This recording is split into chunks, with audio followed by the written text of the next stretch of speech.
Hello दोस्तों, science के इस नए मॉक टेस्ट में आपका स्वागत है। तो चलिए स्टार्ट करते हैं। साइंस का पहला प्रश्न और इसका सॉल्यूशन जानेंगे विस्तार में। पहला प्रश्न है, जब सूखे किशमिश को सांद्र नमक में रखा जाता है तो वे क्या हो जाते हैं? सिकुड़ने लगते हैं या प्रफुल्लित हो जाते हैं, या फिर पहले सिकुड़ते हैं फिर फूल जाते हैं, या फिर एक ही आकार में रहता है? तो क्या हो जाता है? वो सिकुड़ने लगता है। तो ऑप्शन नंबर ए होगा इस प्रश्न का राइट आंसर। वहीं यहाँ पर अब और क्या प्रश्न बन सकता है? आपसे पूछ सकता है कि किशमिश का सिकुड़ना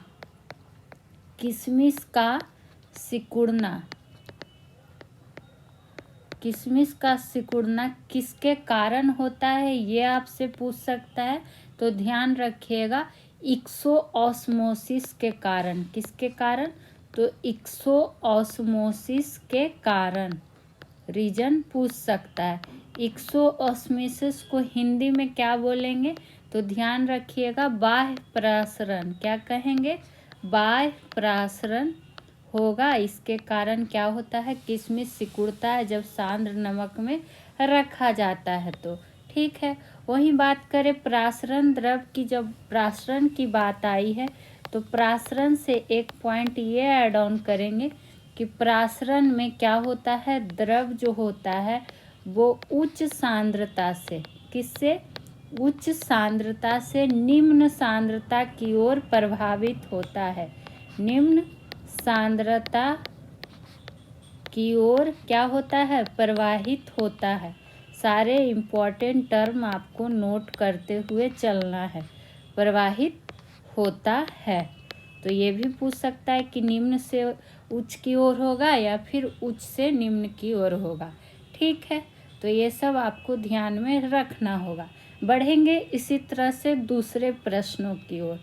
और आज आपका साइंस मॉक 3 चल रहा है, तो जो लोग अभी नहीं देखें मॉक 1 मॉक 2 देख लीजिएगा।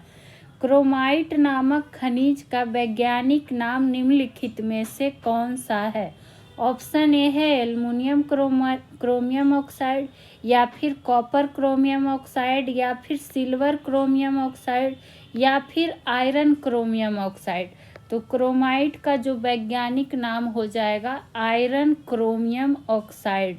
तो आपको क्रोमियम ऑक्साइड लास्ट में लगा रहेगा और पहले क्या हो जाएगा? आयरन। तो ये ध्यान रख सकते हैं। वहीं आपको पता होगा कि जब बात आई है किसकी? क्रोमाइट की। किसकी? तो क्रोमाइट। तो क्रोमाइट क्या हो जाता है? लोहा और क्रोमियम का मिश्रण हो जाता है। लोहा और क्रोमियम के मिश्रण से बनने वाले खनिज हो जाते हैं। तो आयरन का सेंस ही क्या हो गया? लोहा, और ये क्रोमियम यहाँ भी आपको आ ही गया है। ठीक है। वहीं और क्या जान सकते हैं? अगर आपसे पूछ दे कि देश में सर्वाधिक क्रोमाइट का उत्पादन किस राज्य में होता है? तो ये भी ध्यान रखिएगा कि देश में सर्वाधिक क्रोमाइट का जो उत्पादन होता है वो कहाँ होता है? तो उड़ीसा में होता है। उड़ीसा में होता है। एक एक बिंदु महत्वपूर्ण है, ध्यान रखिएगा। ठीक है। वहीं और क्या है? एक यहाँ पर बात आ गई जब देश की, तो राज्य का एक चीज़ याद रख लीजिएगा कि राजस्थान को, किसको? तो राजस्थान को क्या कहा जाता है? राजस्थान किसके लिए प्रसिद्ध है? तो राजस्थान का जो खेतड़ी है, खेतड़ी कई बार एग्जाम में पूछा गया, तांबे के लिए प्रसिद्ध है। किसके लिए प्रसिद्ध है? तो तांबे के लिए प्रसिद्ध है। चलिए बढ़ेंगे आज के अगले प्रश्न की ओर। और इसमें फिजिक्स, केमिस्ट्री, बायो तीनों के मिक्सअप क्वेश्चन हैं। निम्नलिखित में से कौन सा सिलिकॉन डाइऑक्साइड का एक गुण है? हमसे गुण पूछा जा रहा है और ऐसे प्रश्न बिहार शिक्षक भर्ती में आपको दिख सकते हैं, तो इसको स्टार मार्क कर लीजिएगा। यह विद्युत का सुचालक होता है, तो ये गलत दिया हुआ है, ये गुण इसका नहीं है। यह मृदु होता है, नहीं। इसका गलनांक क्या होता है? उच्च होता है, तो ये बिल्कुल सही बात है। और यह जल में घुलनशील होता है, तो नहीं होता। तो इसका जो गुण में यहाँ पर क्या हो जाएगा कि इसका गलनांक उच्च होता है। ठीक है, इसको जो सिलिकॉन डाइऑक्साइड है इसको सिलिका के रूप में भी जाना जाता है। किस रूप में? तो सिलिका के रूप में भी क्या है, जाना जाता है। तो ये भी प्रश्न बन सकता है। वहीं सिलिका को और क्या कह दिया जाता है? तो सिलिका को बालू भी कहा जाता है, बालू भी कहा जाता है। तो ये ध्यान रखिएगा। अगर सिलिकॉन डाइऑक्साइड की बात आई है, सिलिकॉन दूसरा कलर से लिख देते हैं ताकि आप अच्छे से नोट डाउन कर सके। सिलिकॉन डाइऑक्साइड का रासायनिक सूत्र अगर आपसे पूछ दे तो रासायनिक सूत्र इसका क्या होता है, ये भी ध्यान में रखेंगे साथ ही साथ।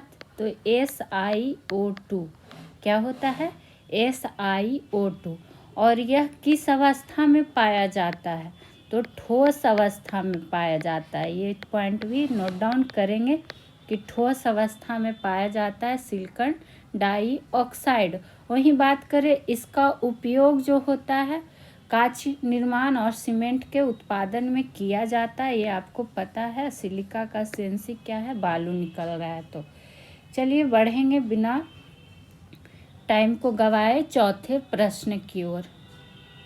चौथा प्रश्न आ गया है, निम्नलिखित में से कौन सा पदार्थ ऊर्ध्वापातन की प्रक्रिया से गुजरता है? ऑप्शन ए है नाइट्रोजन, बी है सुक्रोज और सी है आयोडीन, डी है कैल्शियम। तो जब बात आई है ऊर्ध्वापातन की प्रक्रिया से, तो ये प्रश्न भी काफ़ी सारे एग्जामों में पूछा गया है। तो इसको खास करके ध्यान रखेंगे। ऊर्ध्वापातन किसको कहते हैं? तो इसमें आप सीधे एक पॉइंट ध्यान रख सकते हैं कि अगर किसी ठोस पदार्थ को क्या करेंगे, गर्म करेंगे और वह बिना द्रवित किए हुए क्या हो जाएगा, बाष्पीकृत हो जाता है। और यही घटना क्या कहलाता है, ऊर्ध्वापातन की प्रक्रिया कहलाता है। और इस प्रक्रिया के अंतर्गत एग्जाम्पल काफ़ी पूछे जाते हैं। तो ध्यान रखिएगा, कपूर हो गया, नेफ्थलीन हो गया, एंथ्रेसीन हो गया। ये सब क्या है, इसके एग्जाम्पल के अंतर्गत ही आते हैं। या फिर अमोनियम क्लोराइड हो गया और यहाँ पर क्या हो जाएगा, एक आयोडीन भी हो जाएगा। तो ऑप्शन में आयोडीन मौजूद है, तो इसका राइट आंसर हो जाएगा आयोडीन। तो ये आप ध्यान में रख सकते हैं, काफ़ी बार पूछा गया है ऊर्ध्वापातन की प्रक्रिया को। ठीक है, अगर बात आई है कुछ प्रक्रिया की, तो एक पॉइंट यहाँ पर आप ये ध्यान रखिएगा कि लाल एवं नीली इंक के मिश्रण को किसके, तो लाल एवं नीली इंक के मिश्रण को पूछ लिया जाता है कि किस विधि द्वारा अलग किया जा सकता है। तो ध्यान रखिएगा, वर्ण लेखन किसके द्वारा, वर्ण लेखन विधि द्वारा पृथक किया जा सकता है या फिर पृथक करते हैं। ठीक है, तो जो भी इम्पोर्टेंट टर्म है प्रश्न से संबंधित आपको सारे बताए जा रहे हैं। और एग्जाम में प्रश्न आपके दिखेंगे, चाहे आप बिहार शिक्षक भर्ती की तैयारी कर रहे हो या फिर बिहार राज्य स्तरीय कोई भी प्रतियोगी परीक्षा की तैयारी कर रहे हैं। तो 5वां नंबर है, ऑक्सीजन के एक अणु में कितने परमाणु होते हैं? तो ये होते हैं ऑक्सीजन के एक अणु में 2 परमाणु। ठीक है, वहीं पूछ सकता है कि वायुमंडल में ऑक्सीजन कितने प्रतिशत मात्रा में पाए जाते हैं? तो बात जब आएगी वायुमंडल में किसकी, ऑक्सीजन की मात्रा, तो ये आपको पता भी होगा 21%। तो ये पॉइंट इम्पोर्टेंट है, ध्यान रखिएगा। अगर ऑक्सीजन का आपसे खोजकर्ता पूछ लिया जाए कि खोजकर्ता कौन है, तब क्या हो जाएगा, सीले एवं प्रिस्टले। क्या हो जाएगा, सीले एवं प्रिस्टले।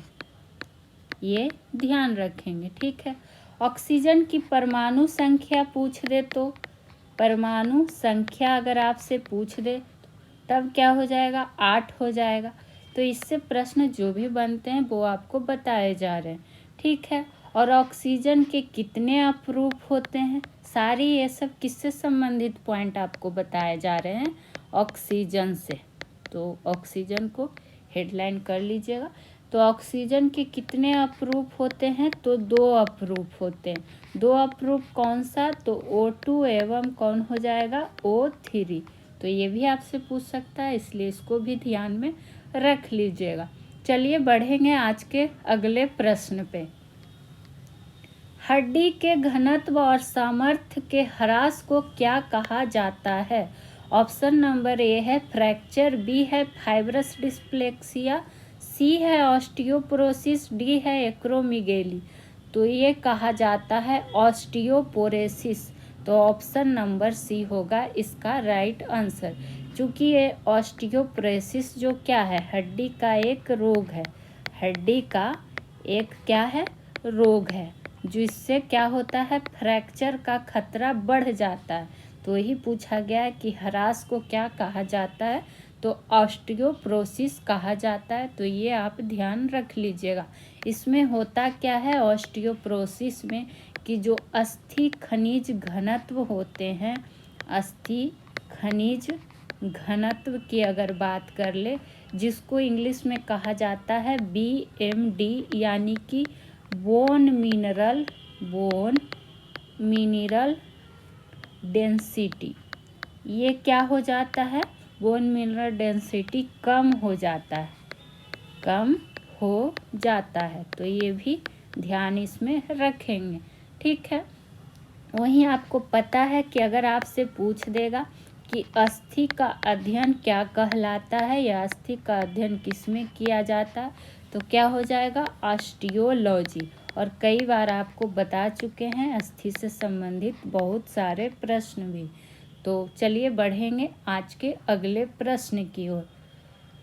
7वां नंबर हमारा प्रश्न आ गया है, निम्नलिखित में से कौन सी कोशिकाएं संरचनाएं प्रोटीन संश्लेषण के लिए क्या होती है, उत्तरदायी होती है, ये हमसे पूछा जा रहा है। तो कोशिका चैप्टर आपको टॉपिक वाइज में बिल्कुल डिटेल से पढ़ा दिया गया है और उसमें ये सब सारी चीज़ें भी बताई गई। तो ये जो उत्तरदायी हो जाएगा, क्या हो जाएगा, राइबोसोम। तो ऑप्शन नंबर डी होगा इसका राइट आंसर। यही राइबोसोम को क्या कहा जाता है, प्रोटीन की फैक्ट्री, प्रोटीन की फैक्ट्री कहा जाता है, ठीक है। और राइबोसोम क्या है, न्यूक्लिक अम्ल। ये भी जान सकते हैं, पूछ सकता है कि न्यूक्लिक अम्ल और क्या कहता है, प्रोटीन से बनी संरचनाएं होती हैं जिन पर कोई आवरण नहीं होता है, नहीं पाया जाता है, ठीक है, ये ध्यान रखेंगे। वहीं आपको ये भी पता होना चाहिए कि माइटोकॉन्ड्रिया को क्या कहा जाता है, तो कोशिका का पावर हाउस भी कहा जाता है। कोशिका का पावर हाउस किसे कहा जाता है, तो माइटोकॉन्ड्रिया को। और गोल्जी काय को क्या कहा जाता है, तो यातायात का प्रबंधक। क्या कहा जाता है, यातायात का प्रबंधक, ठीक है। अब आपके लिए प्रश्न है कि लाइसोसोम की कौन सी संज्ञा दी गई है, जिस तरह से जाने कि किसको क्या कहा जाता है। तो लाइसोसोम को क्या संज्ञा प्राप्त है, ये आपको पता भी होगा, तो आंसर कमेंट बॉक्स में इसका आप लोग ज़रूर देंगे। आ जाएंगे अगले प्रश्न पे, ठीक है। अब आप लोग से एक बात कहना चाहेंगे कि अगर आपको वीडियो अच्छा लगे तो प्लीज़ वीडियो को लाइक करें, और चैनल क्या है हमारा, solution by PJ, solution by PJ, यानी कि हर जीके जीएस के प्रश्नों का सॉल्यूशन आपको फुल डिटेल्स के साथ दिया जाता है। तो इस चैनल को सब्सक्राइब कर लेंगे। सारे क्वेश्चन जो भी है एनसीईआरटी पर ही आधारित है, और आपको हर सप्ताह एक महामैराथन क्लास भी दिए जा रहे हैं, जैसे कि आपको पॉलिटी का महामैराथन, साइंस का महामैराथन, हिस्ट्री का महामैराथन, सारे ये सब कराए जा चुके हैं, बिल्कुल डिटेल्स के साथ मैराथन कराए गए हैं और सारे टॉपिक को कवर कर कर के इम्पॉर्टेंट प्रश्न, तो आप लोग जाके वो वीडियो भी पूरा देख सकते हैं। और जो रेगुलर सेशन चल रहा है बिहार शिक्षक भर्ती के लिए, वो इस पूरे वीडियो को जाके ज़रूर देखें और आप अपना सुझाव कमेंट के रूप में दे सकते हैं। वीडियो अच्छा लगे तो कमेंट के रूप में अपनी प्रतिक्रिया भी दे सकते हैं। और सीधे बढ़ेंगे आज के अगले प्रश्न पे। निम्न में से कौन पश्च मस्जिद का हिस्सा नहीं है, पूछा जा रहा है। तो देख लेते हैं। मज्जा तो है, पोन्स भी है, सेरिबेलम भी है, लेकिन यहाँ हमसे पश्च मस्जिद का पूछा जा रहा है। तो हाइपोथैलेमस जो है इसका हिस्सा नहीं है। ठीक है, तो हाइपोथैलेमस किसका हिस्सा है ये भी तो जानकारी होनी चाहिए। तो ये मध्य मस्तिष्क का भाग होता है। किसका भाग होता है? तो मध्य मस्तिष्क का भाग होता है हाइपोथैलेमस। ठीक है, तो ये आप ध्यान में रखिएगा।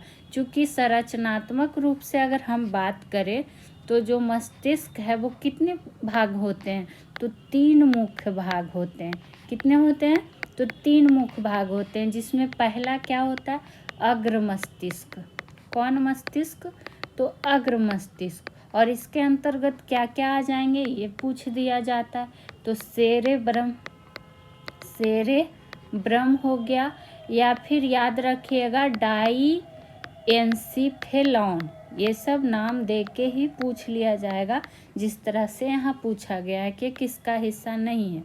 वहीं दूसरे नंबर पर अगर हम बात करें तो मध्य मस्तिष्क। कौन सा हो जाएगा? मध्य मस्तिष्क। और इसके अंतर्गत क्या आ जाता है? इसके अंतर्गत आ जाता है थैलमस, हाइपोथैलेमस हो गया, और पिट्यूटरी ग्रंथि हो गया। कौन सा? पिट्यूटरी ग्रंथि। ये सब आ जाते हैं मध्य मस्तिष्क के अंतर्गत। अब तीसरा भी जान लेते हैं। तीसरा को क्यों छोड़ना है? तीसरा कौन सा हो जाएगा? पश्च मस्तिष्क, जिसके बारे में हमसे पूछा गया था। तो इसके अंतर्गत बात करें तो जैसे कि हो गया मेडुला, पोन्स हो गया,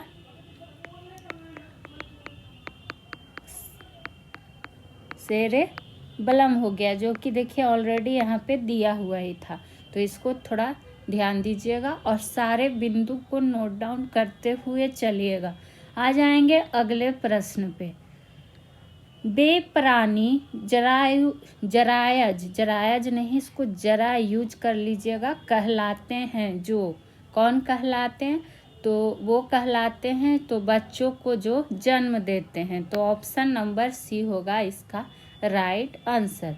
ठीक है, तो ये क्या होता है? स्तनधारी जरायुज को कहते हैं। किसको? स्तनधारी को कहते हैं। स्तनधारी क्या? कि वे हैं जो अपने बच्चे को जन्म दें और दूध पिलाते हैं, वो सब क्या है? स्तनधारी है। और वही वर्ग स्तनधारी को भी कितने इस तरह से नोट डाउन कर सकते हैं कि वर्ग स्तनधारी को भी कितने वर्गों में बांटा गया है? तो 3 वर्गों में बांटा गया है। ठीक है, 3 वर्गों में बांटा गया है, जिसमें क्या क्या हो जाता है? एक होता है प्रोटोथीरिया, जो कि क्या है? अंडे देता है। जिसमें एग्जाम्पल के रूप में अगर आपसे पूछ दे, एग्जाम्पल ही ये सब का पूछ लिया जाता है। यकीन मानिए सारे एनसीईआरटी बेस्ड हैं और सब बहुत ही इम्पोर्टेंट बिंदु ही आपको बताया जा रहे हैं। एक्निडा इसके अंतर्गत ऑर्निथोथोरकिन्स, ये सब किसके अंतर्गत आ जाएगा? तो प्रोटोथीरिया के अंतर्गत आ जाएगा। वहीं दूसरा क्या होता है? मेटाथीरिया। क्या होता है?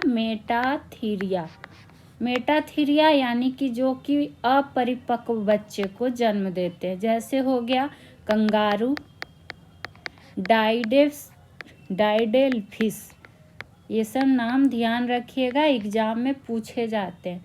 ठीक है, और लास्ट तीसरा कौन सा हो जाएगा? तो तीसरा यहाँ पे लिख देते हैं यूथेरिया, जो मादा पूर्ण विकसित बच्चे को जन्म देता है। तो इसको भी आप ध्यान में रख लेंगे, यूथीरिया, मेटाथीरिया और प्रोटीथीरिया। ठीक है, आ जाएंगे अगले प्रश्न पे। निम्नलिखित में से कौन सा कारक मैड हैटर रोग नामक रोग के लिए क्या है, जिम्मेदार है? तो ऑप्शन ए है विटामिन डी की कमी, बी है पारा विषाक्तता, या फिर सी है लोहे की धूल सांस में लेना, या सिलिका की धूल सांस में लेना। तो जब मैड हैटर रोग की बात आती है तो इसके लिए जिम्मेवार है पारा विषाक्तता। तो ऑप्शन नंबर बी होगा इसका राइट आंसर। ठीक है, तो ये मैड हैटर रोग जो है ये किस अंग को प्रभावित करता है? तो मस्तिष्क को।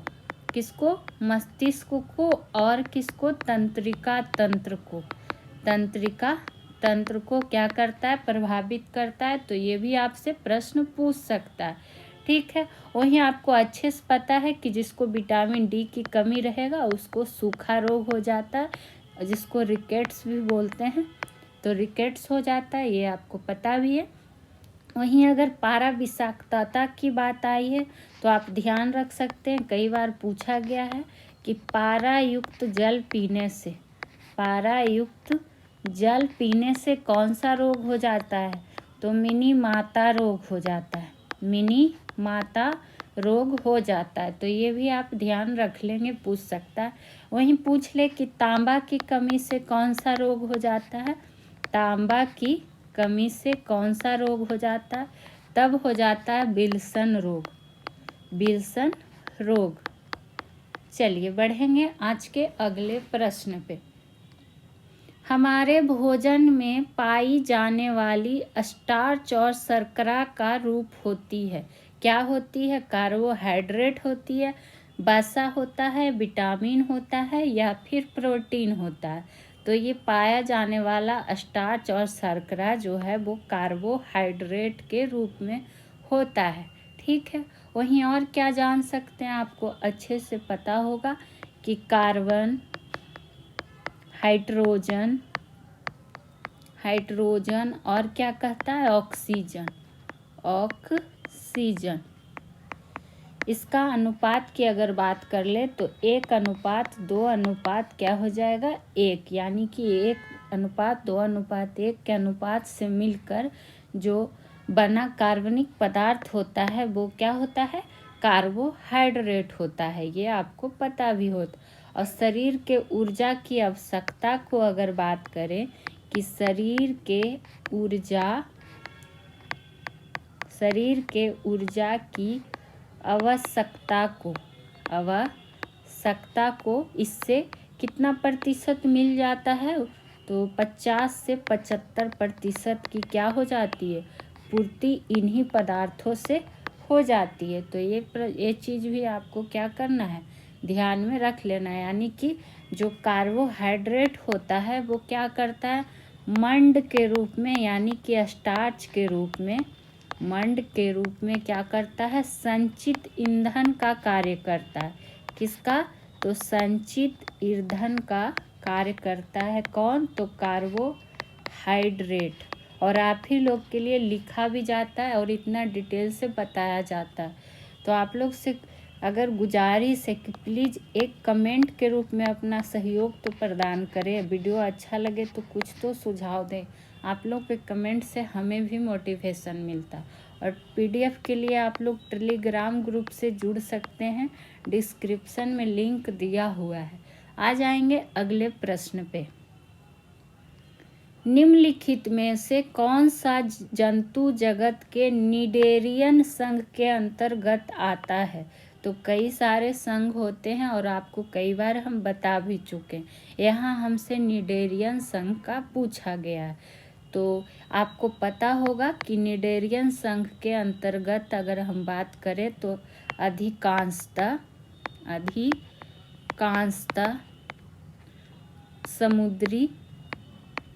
समुद्री जलीय, या फिर क्या लिख सकते हैं? स्थानबद्ध,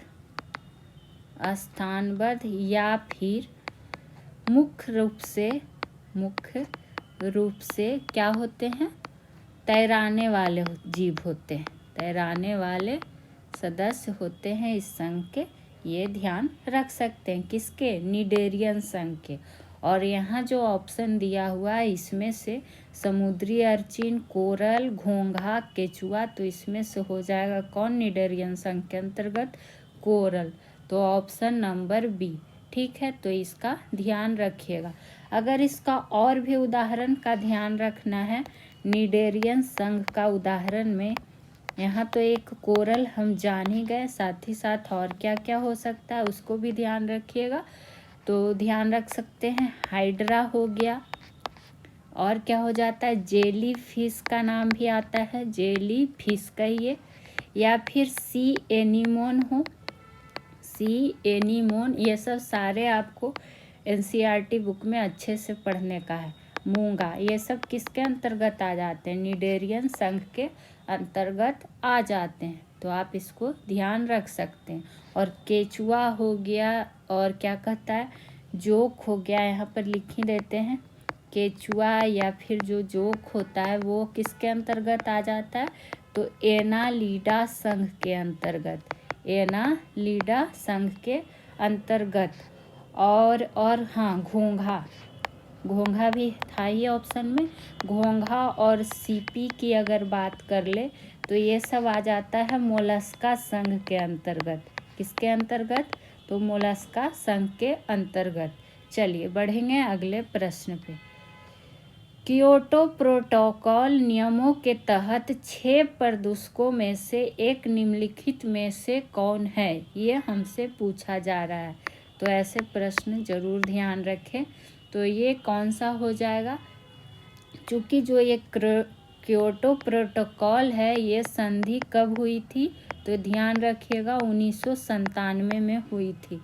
तो ये सब क्या हो जाता है? साइंस टेक के हिसाब से महत्वपूर्ण प्रश्न हो जाता। और 6 प्रदूषकों में से एक कौन सा है ये हमसे पूछा जा रहा है, यानी कि 6 ग्रीन हाउस की बात हो रही है। 6 ग्रीन हाउस गैस, जिसमें कि आपको अच्छे से पता होगा carbon dioxide, methane, nitrous oxide, sulphur oxide या फिर क्लोरोफ्लोरोकार्बन, ये सब होता है। तो यहाँ पर इसका राइट आंसर हो जाएगा परफ्लोरोकार्बन जो है। हालांकि संधि तो 1997 में ही हो गई थी, लेकिन लागू कब हुआ था? तो 2005 में लागू हुआ था। ठीक है, इसका उद्देश्य यही है कि ऐसी मानव गतिविधियां पर रोक लगाना है जिससे पर्यावरण को खतरा पैदा हो सकता है। तो ऐसे प्रश्नों को थोड़ा ज़्यादा ध्यान रखिएगा। और साइंस का अभी तक आपको फुल डिटेल के साथ ये मॉक तीसरा है, तो प्लेलिस्ट बना हुआ है, और 2 वीडियो जो हुई है उसको भी देखिए। और सारे सब्जेक्ट के भी मॉक टेस्ट बारी बारी से करे जा रहे हैं। तो खास करके जो बिहार शिक्षक भर्ती वाले हैं वो तो वीडियो को मिस ना ही करें। और अगर किसी भी प्रतियोगी परीक्षा की तैयारी कर रहे हैं तो उसके लिए ज़रूरी है। फॉलिक अम्ल का दूसरा नाम कौन सा है? फॉलिक अम्ल का जो दूसरा नाम हो जाएगा, उससे पहले जानिए कि फॉलिक अम्ल किस विटामिन का रासायनिक नाम है। तो ये है विटामिन B9 का। और विटामिन भी आपको टॉपिक वाइज टॉनिक टॉपिक में हम पढ़ा चुके हैं। और ये क्या है? जल में घुलनशील विटामिन के अंतर्गत भी आता है। और इसका दूसरा नाम जो है तेराइलग्लूटिक अम्ल है। तो ऑप्शन नंबर ए हो जाएगा राइट आंसर। वही अगर बात करें तो इसकी कमी से कौन सा रोग हो जाता है? तो रक्त क्षीणता नामक रोग हो जाता है, ये भी ध्यान रखेंगे। ठीक है, और क्या जान सकते हैं? इसका जो मुख्य कार्य अगर आपसे पूछ ले तो रक्त कणिकाओं का निर्माण, रक्त कणिकाओं का क्या है? निर्माण, और DNA का संश्लेषण करना, और DNA का क्या करना? संश्लेषण करना इसका मुख्य कार्य है। किसका? फॉलिक अम्ल का। चलिए आगे बढ़ेंगे। निम्नलिखित में से कौन सा जल में घुलनशील ऐसा एकमात्र विटामिन है जिसे कई वर्षों तक यकृत में संग्रहित किया जा सकता है? फिर से विटामिन का प्रश्न आ गया है। तो ये हो जाएगा विटामिन B12 और काफ़ी इम्पोर्टेंट प्रश्नों में से एक है। ठीक है, वहीं विटामिन B12 का अगर आपसे रासायनिक नाम पूछ ले तो कई बार आपको हम बताए भी हैं, तो यहाँ पर लिख भी देते हैं। साइनोकोबालामाइन इसका क्या है, रासायनिक नाम है विटामिन B12 को, और इससे संबंधित इस सेंटेंस को आपको ध्यान में रख लेना है।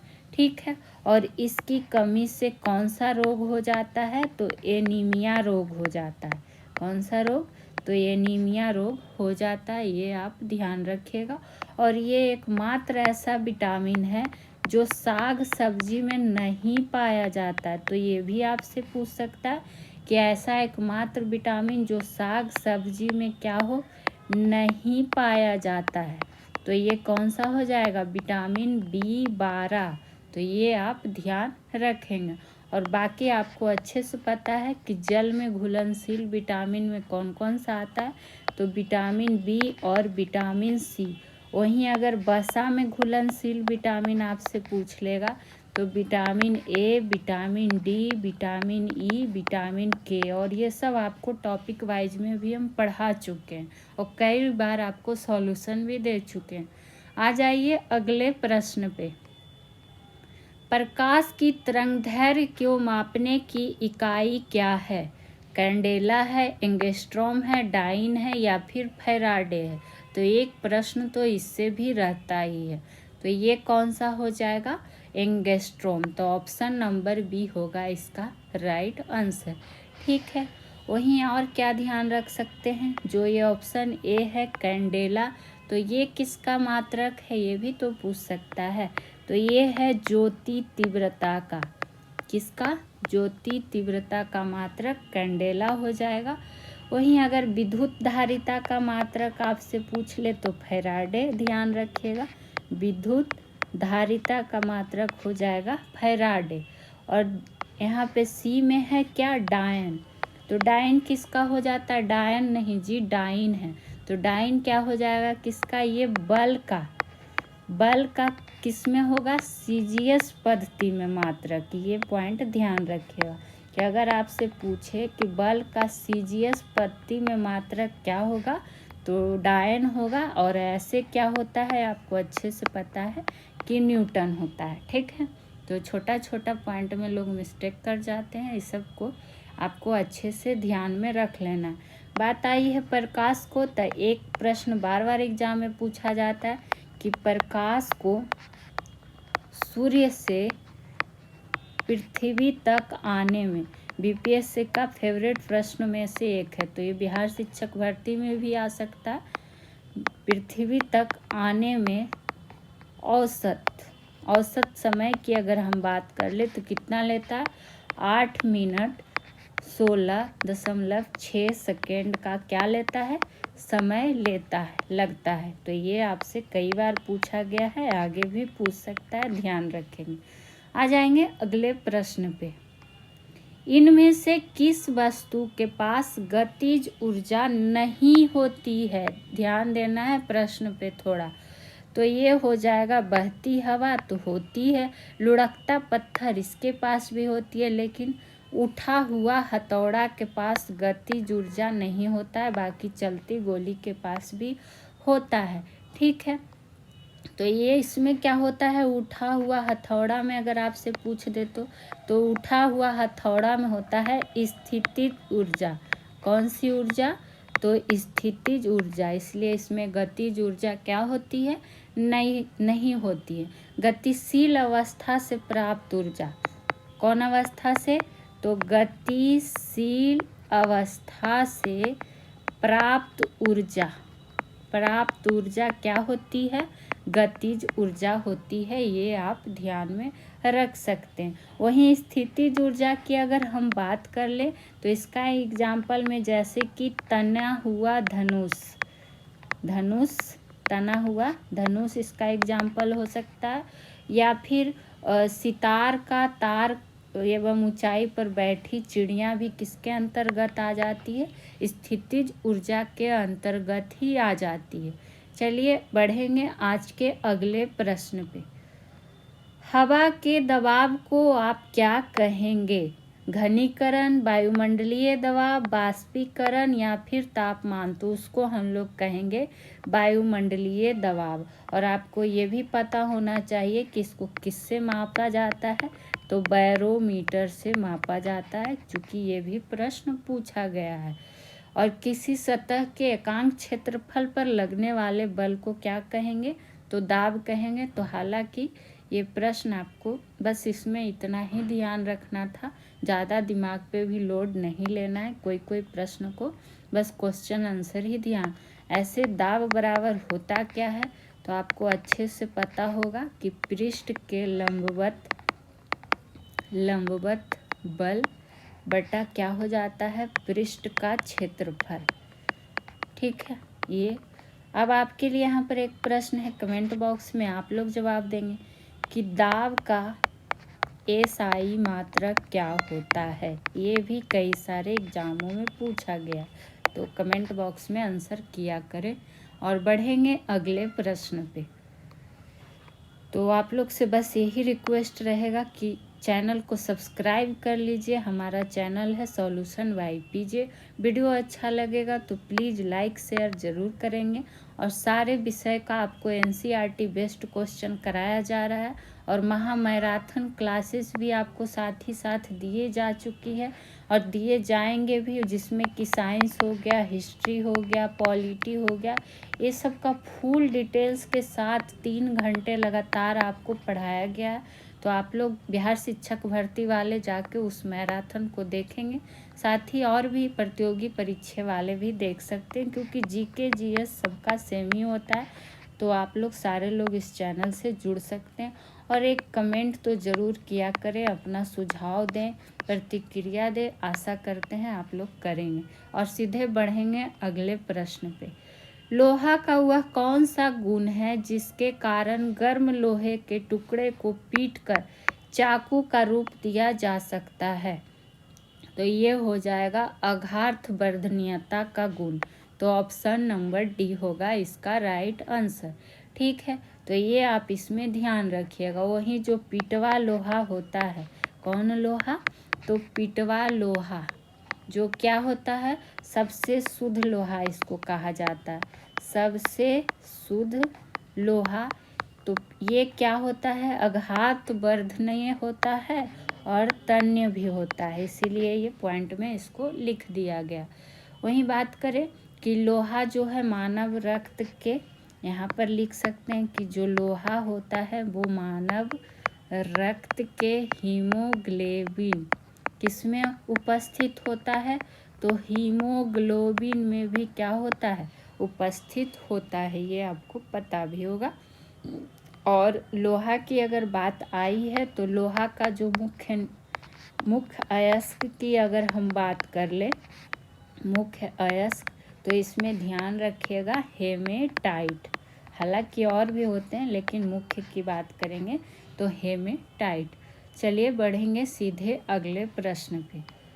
असंतृप्त कार्बन यौगिक किसके साथ जलते हैं?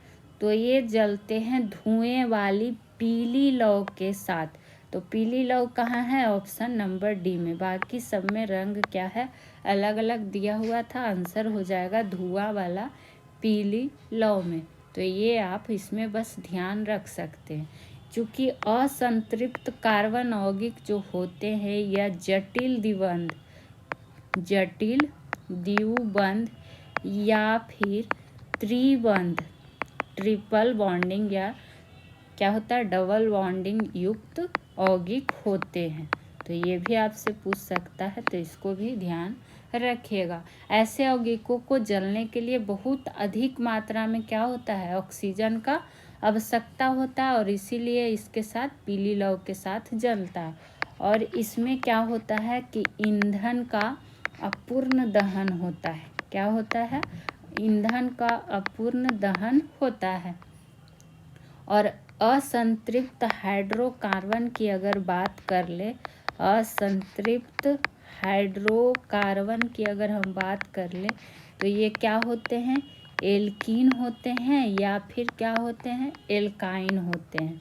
तो ये भी आप नोट डाउन करेंगे। सारे बिंदु इम्पॉर्टेंट बताए जा रहे हैं, एग्जाम में प्रश्न दिखेंगे, तो आप लोग वीडियो पूरा ज़रूर देखें। आ जाएंगे आज के सेशन के लास्ट प्रश्न की ओर। निम्नलिखित में से कौन सा ग्रेफाइट का एक गुण नहीं है पूछा जा रहा है।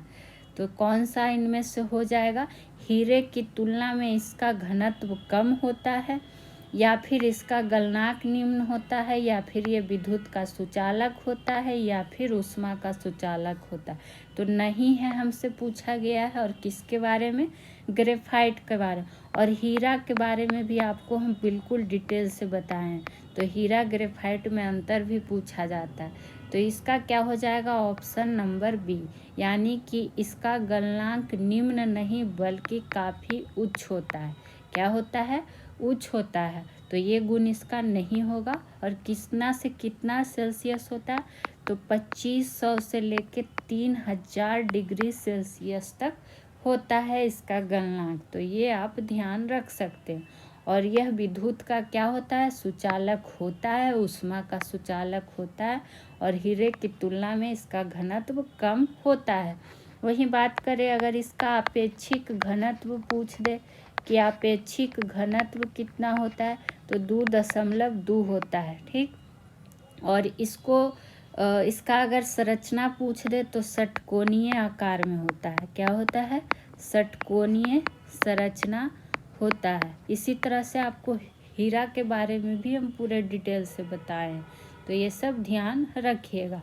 और वहीं कृत्रिम जब ग्रेफाइट की बात आती है, कृत्रिम ग्रेफाइट की, तो इसको किस विधि से तैयार किया जाता है, तो किससे, एसिचिन विधि से। पूछ सकता है किस विधि से तैयार किया जाता है, तो एसिचिन विधि से तैयार किया जाता है।